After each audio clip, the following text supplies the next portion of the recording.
Assalamualaikum warahmatullahi wabarakatuh. Selamat datang kembali dalam pembelajaran tentang hukum.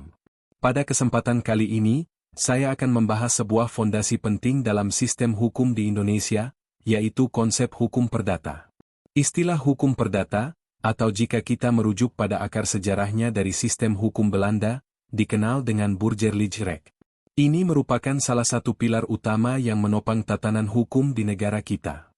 Bayangkan saja, hampir setiap interaksi kita sehari-hari, baik sebagai individu maupun ketika kita berinteraksi dengan sebuah badan hukum, pasti bersinggungan dengan ranah hukum perdata ini. Hukum perdata ini ibarat fondasi bagi interaksi sosial dan ekonomi. Ia menetapkan batasan hak dan kewajiban kita dalam berbagai aspek kehidupan. Mulai dari perjanjian sederhana seperti jual-beli di pasar, hingga persoalan yang lebih kompleks seperti masalah keluarga, pewarisan harta, dan berbagai macam kontrak bisnis. Nah, menarik untuk kita ketahui bersama bahwa akar sejarah hukum perdata di Indonesia ini cukup panjang. Kita bisa menelusurinya kembali ke masa kolonial Belanda. Saat itu, sistem hukum Eropa, khususnya dari Belanda, diadopsi dan kemudian, seiring berjalannya waktu dan perkembangan masyarakat Indonesia, sistem hukum ini mengalami adaptasi. Oleh karena itu, pemahaman yang mendalam mengenai konsep dasar hukum perdata menjadi penting. Bukan hanya bagi para mahasiswa hukum, tetapi juga bagi siapapun yang berinteraksi dengan sistem hukum di Indonesia. Karena tanpa pemahaman ini, kita akan kesulitan untuk memahami hak dan kewajiban kita dalam berbagai situasi. Dalam materi kita kali ini, kita akan mencoba untuk menyajikan penjelasan mengenai konsep hukum perdata di Indonesia. Kita akan melihat bagaimana para ahli hukum mendefinisikan hukum perdata dan apa saja sumber-sumber hukumnya.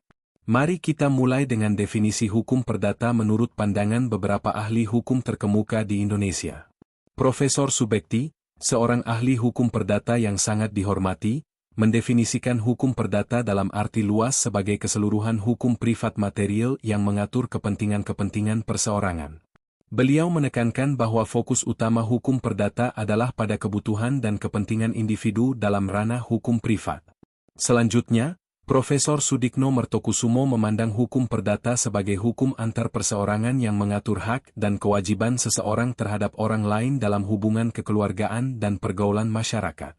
Definisi ini memperluas cakupan dengan menyoroti aspek interpersonal, bagaimana individu berinteraksi baik dalam lingkup keluarga maupun dalam masyarakat luas. Para ahli hukum lainnya, seperti Bapak Soediman Kartohadiprodjo, Bapak Ronald G. Salawane, dan Bapak Wirjono Prodjodikoro, juga menawarkan perspektif yang serupa. Kesamaan dalam berbagai definisi ini menunjukkan adanya pemahaman yang kuat dan mapan mengenai inti konsep hukum perdata di kalangan akademisi hukum Indonesia. Sekarang, mari kita beralih ke sumber-sumber hukum yang menjadi landasan bagi hukum perdata di Indonesia. Sumber utama yang tidak bisa kita lupakan adalah Kitab Undang-Undang Hukum Perdata, atau yang lebih dikenal dengan singkatan KUH Perdata.